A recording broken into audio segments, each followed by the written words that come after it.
everybody. Welcome to Happy Hour with Maestro Tim. I am said Maestro Tim. Now, I'm not going to lie to you, in Eastern Iowa, it's a pretty crappy day today. But we're going to sunny it up with you with my two guests. They're co-founders of Revival Theater. Joining me is music director Cameron Sullenberger and artistic director Brian Glick. Welcome, guys. Thank you for being here today. Thank you. Happy to be here. So before we get into it here, I have poured you a red blend, something called... what does the bottle say? I think it's called... The Big Easy. The Big Easy. So you're drinking wine. Sadly, I'm drinking sparkling water, only because these happy hours have kind of like really wreaked havoc on my svelte figure, you know. And so I'm actually trying to like slim down and get those rock hard washboard abs that I'm known for. Or at the very least, sort of like reduce my man boobs a little bit. Yeah. So you guys drink up, and I'm going to be drinking water. So, but thank you for being here. Cheers to you. Cheers, cheers. Lots to talk about. I think one of the themes of many interviews that I've had in the performing arts, especially early on in the pandemic, was the concern, if not panic, of most organizations like ours, wondering how are we going to keep the doors open? How are we going to live to fight another day? How do you raise money without ticket revenue? And how do you keep your message in front of your donors? Orchestra Iowa's solution was basically this. So go back about a year ago. Tell us about some of the conversations you were having and what came about. Well, about a year ago, we decided we were going to launch a campaign called When the Curtain Rises. Yeah. And so what we did was we did a professional video, and I did a song, and Brian talked about how this pandemic has just shut the doors on everybody that was involved in the arts. And that's one of the ways that we were able to keep our presence in front of our audience, as well as a concert of people singing, through the internet, with their phones. Right. And some of our best singers, got together and said, we want to help, and they talked it up. So that's a couple of the things. Brian, you want to talk about? Yeah, I mean, originally when the shutdown happened, we had just started rehearsals. We were a weekend. Mm-hmm. And we had two actors from New York. For which show? For End of the Rainbow. It was our season opener for 2020. And we were about a weekend. We were 3 days from going into the theater, about a day from having the first musicians rehearsal. And, we're starting to see all these things happening and talking to colleagues and saying, you need to, this is going to happen. So we scheduled an emergency board meeting right there in the rehearsal spot and said, yeah. And that's when we thought, in 6 months, we'll be back. Yeah, I think everybody was hoping for 6 months. Exactly. And, which to me, that was both a hindrance as well as a help. I mean, at least there was like hope out there. Yep. But I don't know about you, I got so exhausted this year just reprogramming, contingency plan, nothing. Yeah, I mean, I was just saying today, it's nice to be able to put some things that look like they're going to stay on the books, possibly, for, the later half of the year. But it's exhausting. Eventually, we just kind of said, let's not put anything out there. Let's just sit back, and wait. But, we decided to reschedule, and that changed. Sent the actors home back to New York just in time before things, they stopped doing flights. And we talked about, what can we do? Because we do with royalty rights, and that medium was not prepared for anything virtual. There are no contracts for virtual this or, of any kind. So we had to get creative and kind of like Cameron was alluding to, doing our own concert and selecting our own songs and finding a route that way. Hold your thought, because Patty Thacker is on. Wow. Hi, Patty. Waiting for the quote-unquote downbeat of this magical trifecta. Now, I hear through the grapevine you're drinking Coke and eating hot dogs. Is that true? That's what I heard is her meal every day. Is that true, Patty? And I also know that David Lawrence is at Cobble Hill probably drinking really high-quality booze. That's right. So I am drinking red, though, David. Yeah, so make sure you fess up. What are you drinking? Randy Reynolds, he's drinking a Sazerac tonight. He was from the Music Man. That's kind of where our partnership really started, although it was with a different organization. That was right before you actually began your company. Right. Yeah. Yep. That's one thing I really admire about you guys, is you're filling a niche that no one else is doing here. So let's talk a little bit. I always like to talk about the nexus between the business and the art. So first of all, kind of loosely go through your mission statement on the sort of work that you are doing, that you want to be doing in the future as well. Well, you know, Cameron and I met working on a show together. I was performing, and he was the musical director, and we sort of built a friendship and relationship from there. As Does he have a good voice? Yeah. Really? Yeah, he has a nice voice. He took voice lessons. He sure did. Stop it. Okay, sorry. Anyway, and then from there we just kind of had these great conversations about the kind of shows we liked to do. We both love musicals. Yeah. That's what we wanted to do. And there were things we wanted to do that hadn't been done, or we thought we could do, you know, in a different way or take a different angle at. And that led to the company. And at no point did we talk about having a company. It was just, these are shows we'd like to do. And it just started, and everything just sort of fell into place. And I think you're right. You know, filling a niche is important because we can't have two of everything in a town this size. Right. And so if it's great that someone can go, you know, pre and post pandemic, you can on a weekend go to 3 different companies or an orchestra or whatever, and have a different experience at all those places. And some of those things were doing the classics that people had either forgotten or didn't want to touch because they are a little daunting at times, or you know, so these rare gems, these shows that didn't have maybe commercial success in New York. But give us an example. The best show that no one knows. Grey Gardens, Violet. A piece called Dogfight. You know, those are just some examples that, you know, in the commercial sector, they might go, what's that? Or that didn't do well. Well, artistically, it was a great piece. It just didn't have a good box office. Right. But here, people love it. And we found out after starting to do those that people, even though they didn't know those titles, our patrons were clamoring to see those shows because they knew they were going to be in for something special. And they probably weren't going to see it anywhere else. Right. Yeah. So, well, again, let's go back to the profession, because when you said when we all shut down, I think theater, a lot of it's community theater. Yeah. You're professional theater, and you make your living doing this, right? So we're not just talking about going dark. You're actually talking about paying your rent, okay? So the stakes are a little bit higher, and the same thing with the orchestra. I mean, when our musicians touch an instrument, we're paying them. And a lot of people don't realize that, or they think that they're just doing it for fun, which they are, but it's also their identity. And so when you're choosing your repertoire then, how much do you go, I got it, I really want to do this piece, got to pay the bills with this piece? Well, it's definitely a part of the conversation. Sure. We have a dream list that we kind of work off of, and sometimes certain titles move into the next year. Yep. Some titles fall off completely. You know, and I've taken a couple of shows for the team that I didn't really necessarily want to do, but we did them well. Yep. I mean, you can do what everybody knows and do it just how everybody knows, or you can do it and do it really well. And that's, I think, what we did, like with Oklahoma. Yep. That wouldn't be probably a title I would want to do. No, but I mean, it ended up being a really great experience. Sure. And I don't regret it. But we definitely have that narrative in the back of our head. Saul Luberoff says hello. He had such a great time playing in the orchestra for Chaplin. What season was that? That was 2 our years last ago. full season. That was 2019. Yeah. Getting back to programming, I mean, people think it's good to be the king, being the music director of Orchestra Iowa. I get to program everything I want, and nothing could be farther from the truth. Right. I think on any given season, I'm lucky if I'm doing 20% of stuff that I really want to do.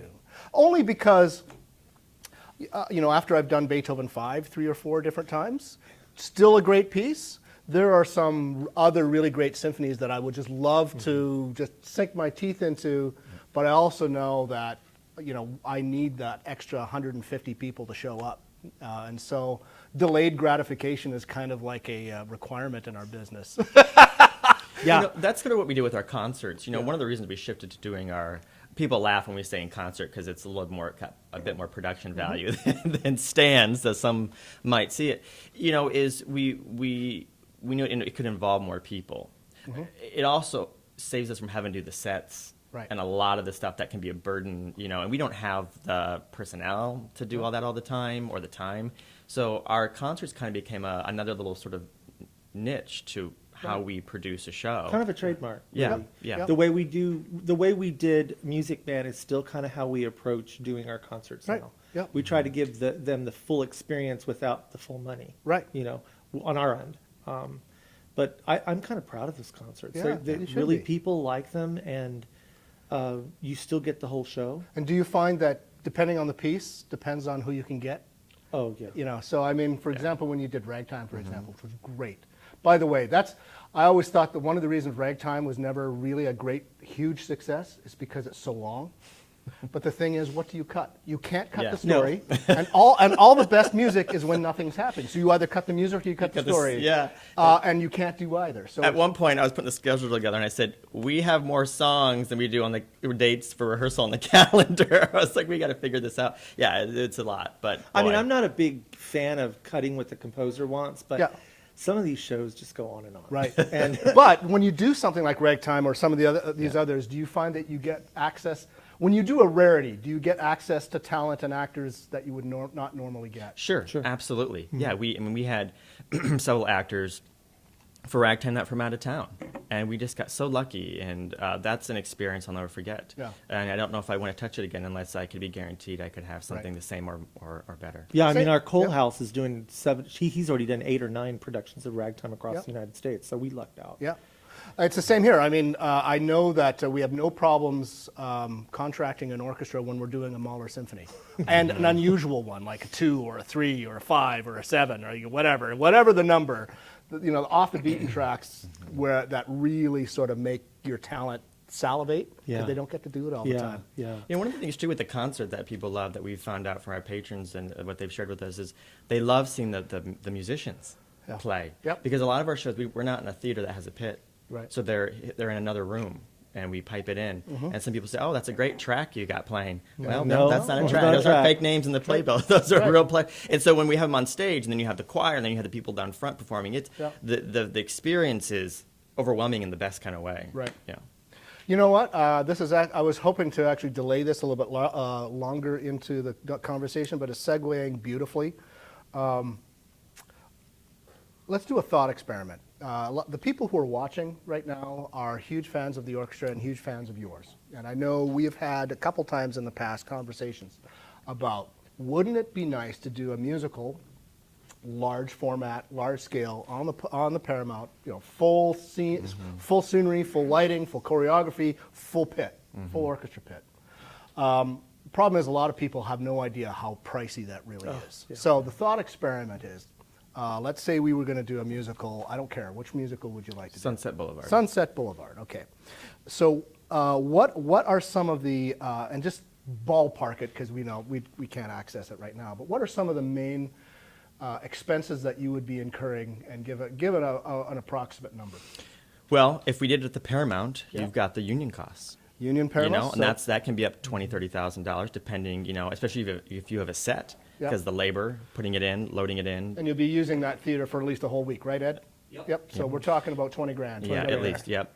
just for the space. The orchestra. The orchestra. He likes to score for those kind of opera Yep, yep. orchestras. So I think it's a 30-piece, So anywhere from 30 to 40, sometimes 50 piece. 30, 35, I think. Yeah, you're talking at least every time the musicians get together they're together for 2.5 hours. So that's probably $6,000 every time we get together. How many performances?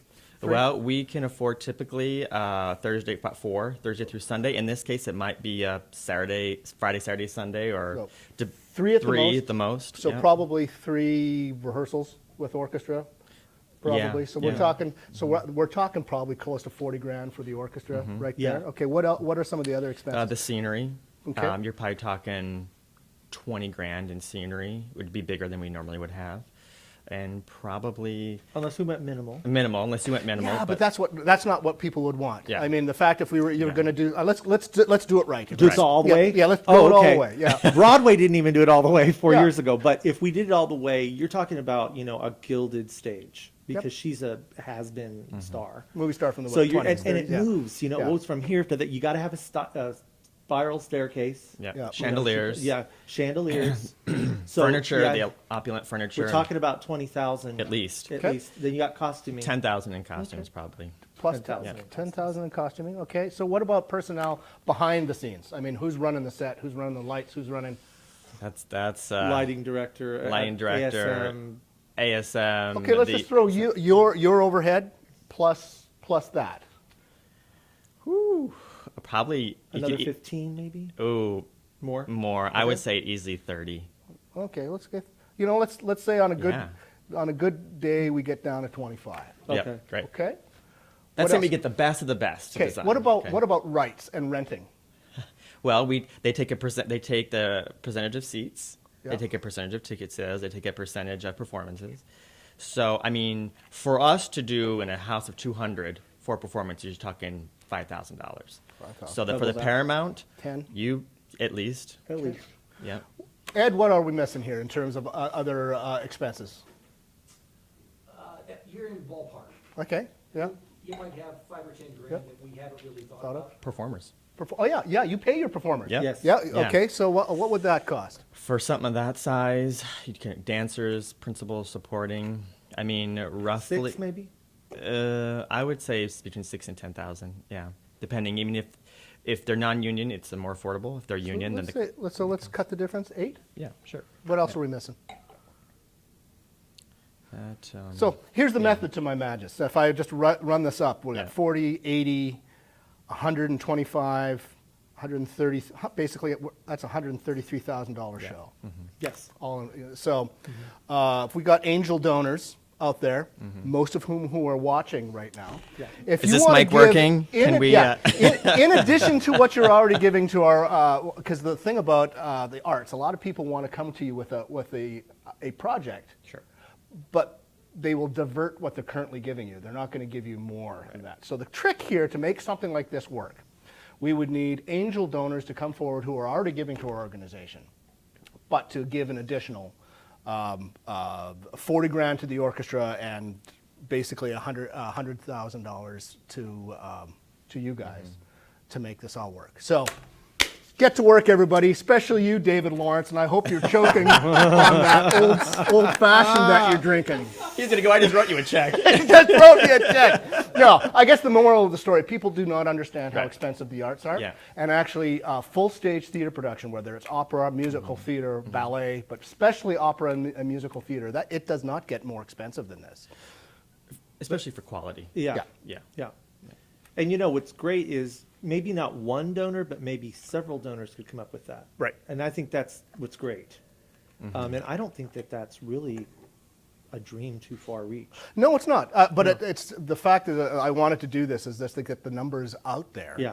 Yeah. So people really understand that, we want your small donations. That keeps us going out throughout the entire year. But if you want something special and use the Paramount for what it was designed for, Yep. that's what it really costs. And that's a big load to ask any nonprofit. It is, and that's just one show of our season. Yeah. And one show. Let's say you're collaborating with us, Yeah. or we're working something together of yours, and now you have the cost of all the other stuff you're doing. Right. Yeah. So that adds up quickly. It sure does.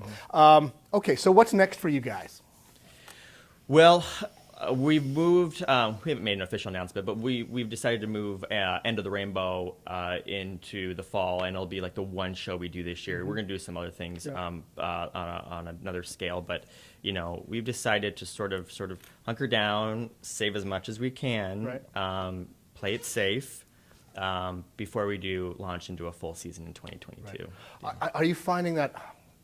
I have a lot of anxiety about next season, only because Me too. it'll be a lot like doing things what we used to take for granted, but now everything's going to have training wheels back on it. We've lost our operational muscle. Yeah. It's like a memory. So you're purposely like going slow rather than coming out full bore. Right.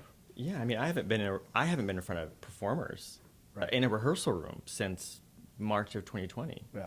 I don't know if I'm going to fumble over my words or know how to articulate direction. I don't know. Without swearing at them. Without swearing and going,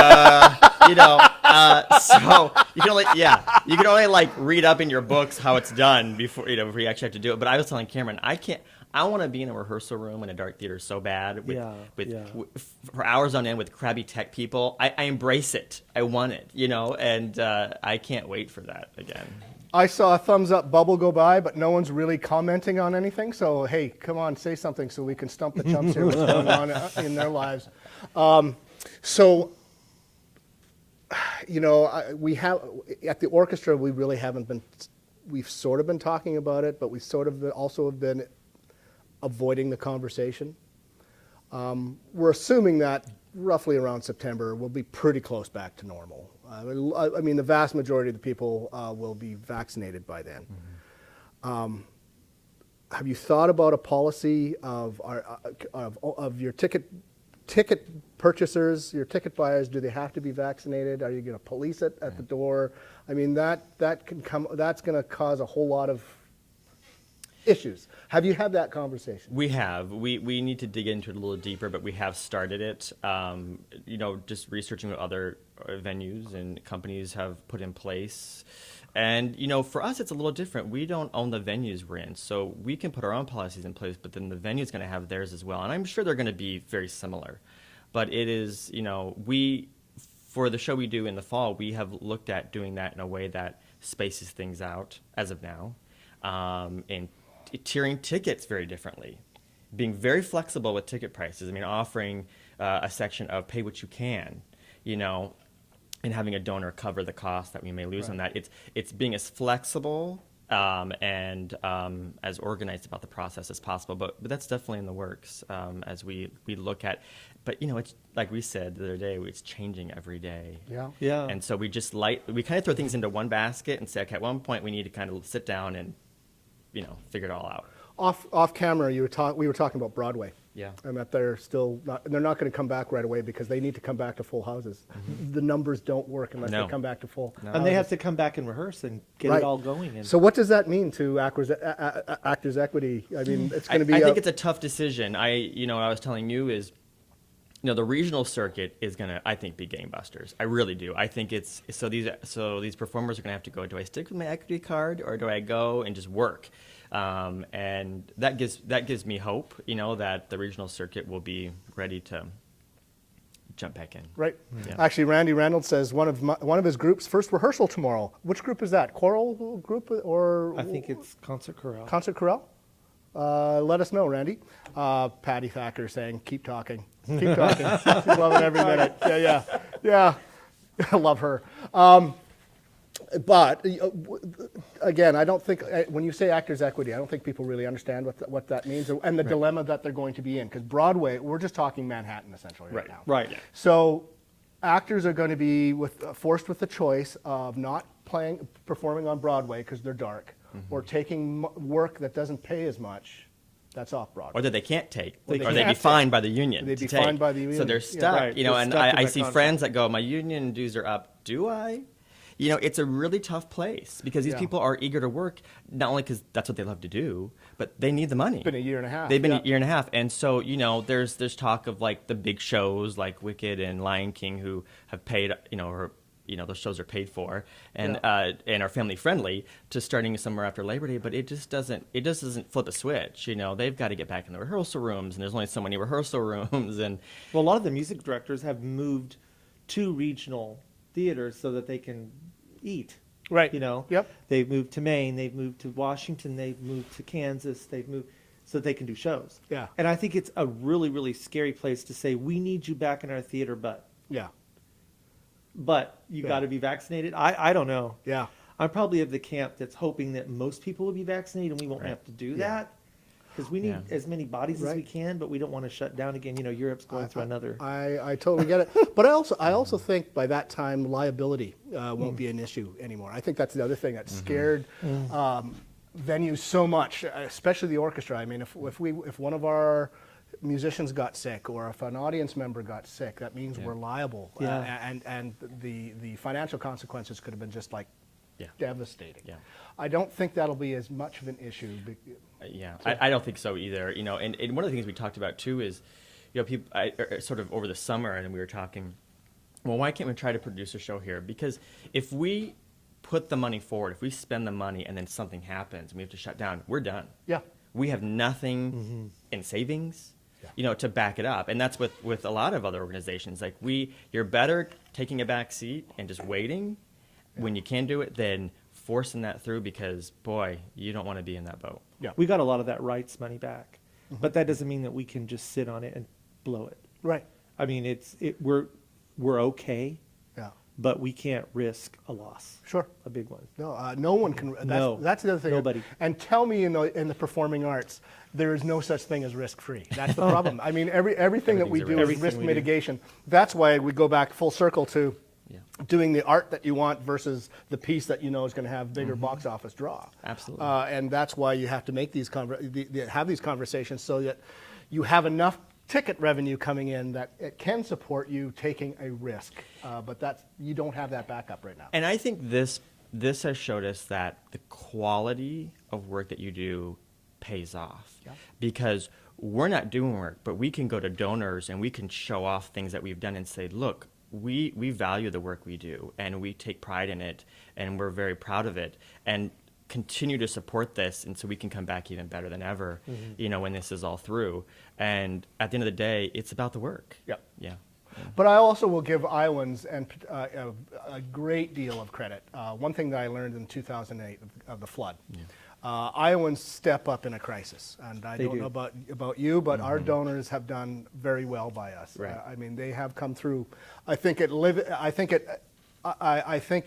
avoided a worry that we thought we had at the beginning of this, is that everybody was going to be in such dire straits that all donations were going to just dry up immediately, which was why we were so torn between what can we do as some sort of performance to keep in front of our donors' eyes.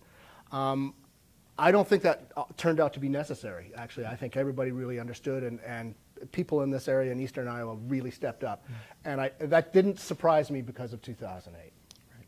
Yeah. And there are many organizations who are doing work just to keep the visibility out there that are losing the money on that. Yeah. Visibility. Just sure. To say we're still here, we're doing stuff, and offer work to fulfill their mission. And I don't think many people realize that either. They're losing money, and many times I'm not convinced of its artistic value. Yep. It's hard to do something decent with a couple cameras and having Ed back there, like picking his nose. But to put on a production of some sort virtually, it takes a lot of technological know-how and a lot of time. Time is money. If you don't have money, it takes time, or you're putting something really amateurish out there. We almost went that direction. Yeah. And we opted to not go that direction because after we crunched numbers, it was going to cost almost the same. Yep. And we weren't sure about the quality, so we decided to take some things that we had recorded, and by that time they had already had rights for recorded material, which is really only used for archival, but we had it. Yeah. And we were able to put that on, and some people came and watched it. I mean, I don't think it was a major money maker, but our presence was still there. Yeah. You're making a living teaching. Yes. Okay, so how's that working? Well, it was difficult. I had a full studio, and then I meant teaching. Yeah, privately. Local studio, and then because so many of them are in the show choirs and proforming in town. Some of them are professionals, some of them are adults, some of them are by FaceTime in other cities. Right. And then all of a sudden, a major part of my studio went away because it wasn't essential. Right. And so it's been tough. I've had to just offer better packages. I've had to say FaceTime's okay. Mm-hmm. I've had to ask around. I've had to put out a little bit of social media. Yep. That's something I never had to do before. So 6 months from now, how much of that work is not coming back, do you think? Oh, gosh. Well, it's not all back yet. Yeah, well, understandably now. But it's not destroyed. Yeah. And it's because I've just stayed on top of it. Yeah. I've had to invest more time. Right. That I didn't before. Yeah. So that's going to, that'll be interesting. And I'm glad that we're taking this year not so full. Right. Because once it's back up, then I can devote the time that, because musicals are messy and they take a lot of time. Right. So what about you? Do you just go to somebody on the street, a stranger on the street, and order them around a bit to practice your Yeah, but I make them pay me first. No, it's we've had some some freelance projects with the theater that has helped with that. I'm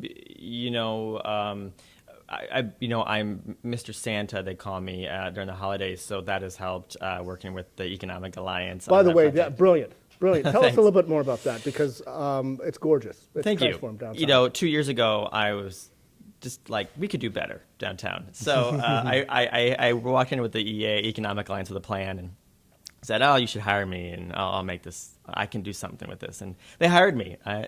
They took a chance, and they said, "Well, we don't want to do it, so we'll sure go for it." And we, with their incredible support, we we put together this plan to sort of reshape the holidays downtown and give people a great experience. And this year was really even more special because it was something that people could do from the comfort of their car, social distancing, and give them a little normalcy and some nostalgia during a time where people couldn't be together. Right. So we decided to go, as far out as we can with bringing an experience that they would remember for some time, and we had a great time doing that, and we want to continue to do that. And now, of course, we've done that. We got to keep doing it. So it's that. For me, that was the first big job I had since not having anything since March. So I welcomed it, and I loved it, and I really enjoyed the experience that people had with it. And, of course, we were lucky at the Duray show. Downtown really didn't lose many trees except for Green Square. And we had planned this year, prior to the Duray show, to light all the big trees in the park. Well, 3 or 4 remained, and we lit them up, so I guess it worked out. Well, I'm going to refresh your cocktail here. Thank you. Does that mean that the white lights are going to stay on during the summer? We are going to keep lights up on 3rd Street, 2nd Street, and 1st Street Southwest. We've had a lot of feedback from the city and from other individuals saying that it just brings a lot of positivity to everybody. It looks great, and a lot of cities are doing that. They are. Yeah. So there is a plan to do that and see how that works out, and we'll see how that goes. Yeah. So, what was your pandemic project? Are you looking at pieces that's not going to happen this year, next year, or maybe the year after, but you're actually doing some of the prep now? Yeah, I would say so. Yeah.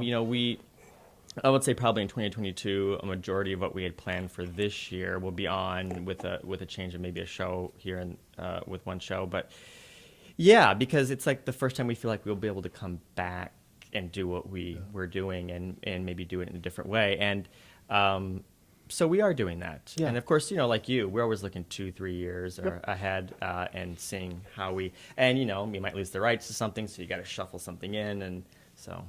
Brad Barrett says hello. Hello, Brad! Brad. How are you? Hello. What about you? What was your pandemic project? Pandemic project. You mean personally or just with the theater? Fine. Well, Either. with the Yeah. theater, piggybacking on the Christmas thing that Brian does downtown, I got to go in the studio and sing. I don't get to do that very much. So I went to the studio and sang. The board said, we want you to do a couple of Christmas card songs, go in and make it nostalgic. And then Brian had them produced with a video. Wonderful. And that was nice. I don't get to do that anymore. That's funny. I'm glad you said that. I'm a music director. I used to sing a lot. I don't anymore. What do you I used to play a lot. I don't anymore. I'm too busy telling everybody else what to do. But I sort of miss that.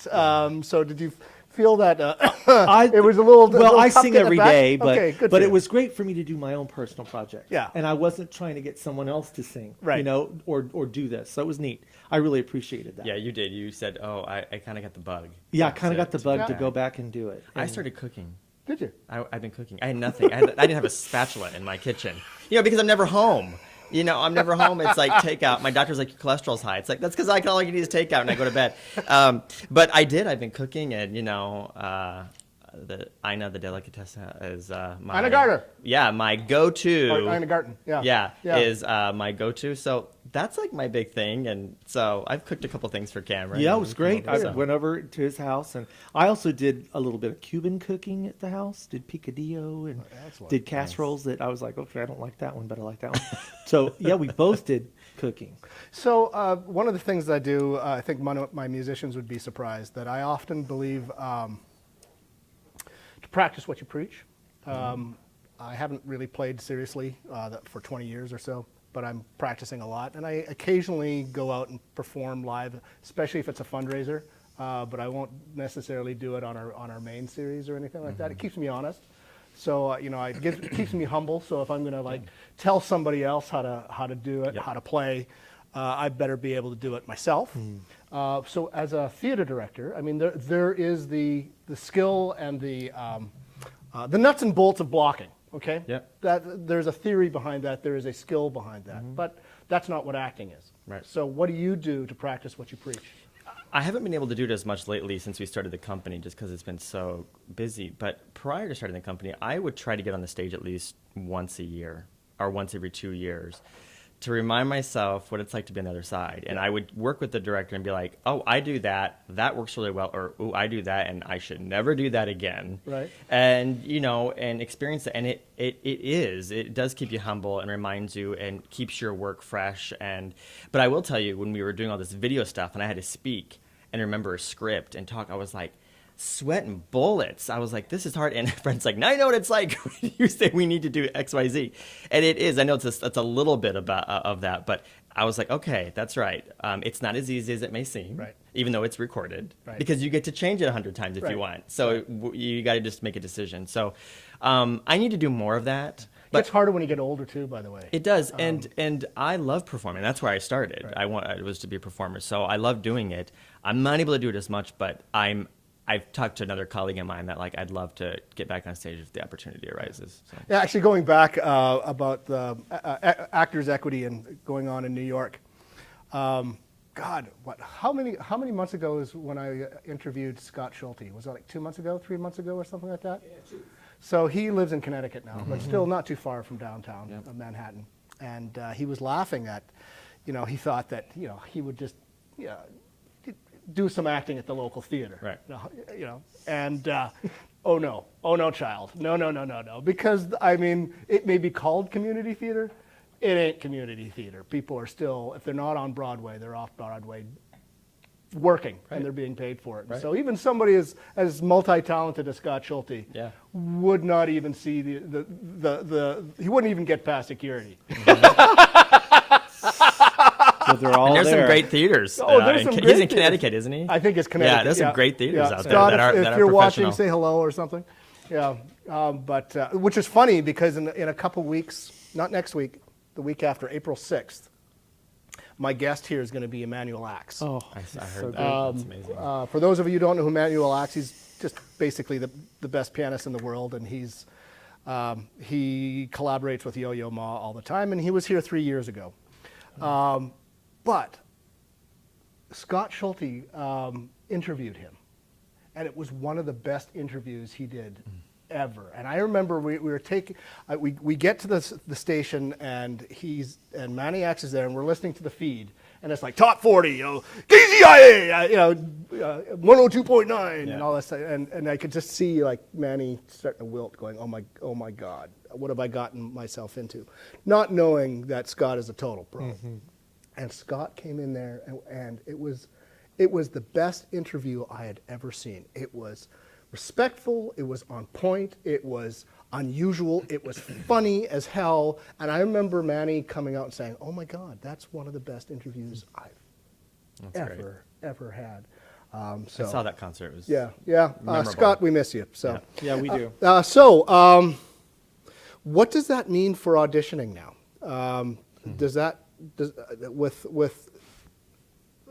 With the pandemic, are you hoping that everything is going to be, most people will be vaccinated so you can audition as you used to, or what do you do now with social distancing? Prior We've to the always had pandemic, we've virtual, always yeah. done a lot of video submissions and done the in-person. I think we'll continue to do that. We might have to look at tweaking. We do it privately, and they're one by one already, so we might have to make a few modifications, but I think that will remain somewhat the same. I think we'll be okay with that. But, we were just talking about that today. We're looking at dates for the fall for 2022. And so, by the time we do that, hopefully, like we talked about, everyone will be vaccinated. But certainly I think, like the waiting room area where people wait to come in will space out just to make people have a little sense of ease. But, yeah. How do you cast your net when you make a cattle call? Obviously our website, social media, and then we'll do like playbill.com and that, and we'll specify non-union, that we are nonprofit, non-union company. But that doesn't mean that we can't seek someone out who is union. Yep. In the case of End of the Rainbow, our Judy Garland is a union actress and has played the role before, and she's absolutely fantastic. And she'll be Social back. media, we've done social media, the Gazette. Yeah. Yep. Hey, Darren, by the way, I just had something happen with my screen. Could you come and take a look at this to see what's going on? Anyway, continue. Yeah, so we cover about every either print or social media form that you can go for. In our constant contact, reaching people by email, and I think people have kind of pre-pandemic had gotten used to when we announce and when we hold auditions, so they would seek that out. So usually about summertime, fall, people start asking, Right. And and typically what we'll do too is we'll put the date on our audition page what to look for Right. when we're going to be holding auditions, and so that helps. But we've done the video thing since we started, and that's been incredibly helpful for people out of town or those who say, well, I can't be there because I'm on vacation. We'll send in a video. Yeah. Yeah. So how can your donors find you? How can they give to your organization? How can they support you and get you back on your feet, get going again? RevivalTheaterCompany.com, theater with an R-E. So what is with that? Okay, I'm Canadian, so we spell everything R-E, but is this a new thing No, that you all know of a sudden why? the theater has to be spelled Because Canadian it's fun to style say R-E? theatra. No, it's Teatro. It's Teatra. because we stopped saying cinema, and cinemas went to theater, and they took the ER, and so theater for being snooty said, well, we'll be theatra, Yeah. we'll be theater. So that I think that's really, I don't know if that's true, but I think that's what I've discovered. So, I mean, supposedly the true spelling is ER. Yeah. At the end of the day, but since movie theaters start taking it, it's like, well, fine, then we'll take the RE. Yeah, I think we were trying to be different. I don't think it was... And most people do the RE. I don't think there now was I a get reason. flack for saying we're a .com instead of a .org because we should be a .org because we're a nonprofit. I'm like, What does it matter? what does it matter? Yeah, just give us the money. That's the money. Yeah. At the end of the day, the moral of the story, ladies and gentlemen, which camera is on? This one for me? No, this one. This camera's on. Yeah. The moral of the story is, give us money. Okay. So. Cameron, what's your drink? What's your drink at cocktail parties that we have? 6 zeros. Yes, that's right.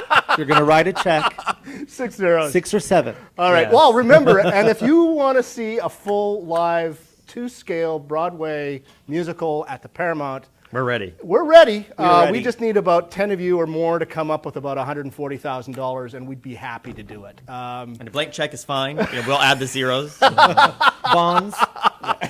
Guys, I want to thank you so much for being my guest. Thank you. In parting, what's the one thing that you wish your audiences knew of what you had to do to make it through the pandemic? And if nothing comes to mind, what do you wish the average ticket purchaser knew about the experience they're about to see, and that you wish they knew?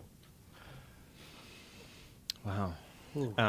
About what we had to endure during the pandemic? Yeah, I'll give you an example. I was Yeah. talking to Andy Schumacher at Cobble Hill the other day, Yeah. and the one thing he said is like, our waiting staff are people too, and Yeah. they live on tips. So tip well. Yeah. I mean, that's the one thing that seems obvious, but most people don't know. Okay, so something like that about your company that you wish people knew about what you do, that would make a big difference. Most of our people had to completely stop what they love doing. And I think that was so hard for them on every level. They had to go back to putting up drywall. I had a friend great musician, he's putting up drywall. Another one of my friends went in as a substitute into the public schools. So I think if they knew all of the stories of the artists, it would make a profound difference. Yeah, I would piggyback off of that in that already arts organizations were already struggling. Right. Many people will say, oh, well, not for us necessarily, but you say, oh, you got a staff of 12, that's great. Well, we need 20. Right. We're already we may break even on most of the shows and make money off our sponsors only and not off ticket sales, So now you do this, and these artists have to work. And even if people think, oh, well, they're part of the union, they no, that's run out. Right. The union's not making money now either. Right. And so it already was, we were struggling as artists, and many people that they are one trick pony. That's what they have to do. So now what are they going to do? Right. And I'm hearing things like the Met musicians selling their $100,000 instruments to make a living, and these are the people at the top of their game, and that's really sad. And so I think just knowing that it's not necessarily a hobby for everybody. Yeah, Yeah. I think that's the takeaway message. It's not Yeah. just a bunch of hobbyists having a Yeah. great time No. over the weekend. It's actually a lot of people's livelihoods. Absolutely. And it's the project that makes the community better. Yep. 'Cause Absolutely. And people always, I think, judge the arts from the wrong metric. Yeah. They judge it through the metric of heads and beds. You know, Oh. the arts are not for people from out of town to come here as an economic generator. It's for the people who live here. Yep. Yes. And to make this a much better and much more rich place to live, so that a company will decide to relocate. And we know that these major companies and communities use the arts and culture as a way to bring them here. Yep. So it's important that there is a foundation built so that in the immediate future and long term, their success. So with that, let's say hello to Ann Lawrence. She says hello. Hi, Ann. Hi, Anne. And I want to thank you for joining me. I want to thank everybody in our viewing audience for joining us. Next week, my guest will be Tim Charles, CEO of Mercy Hospital, Cedar Rapids. And we're going to have a lot of fun with him. We're going to be talking about the trials and tribulations of overseeing a pandemic, let alone overseeing the distribution of vaccines. And then the week after that, April 6th, Emmanuel Axe, the greatest pianist in the world, will be my guest, so don't miss that. So with that, guys, thanks. Thank you. Cheers Thank you. to you. Cheers. Thank And you. Hear, hear. Ann, why don't you take us out?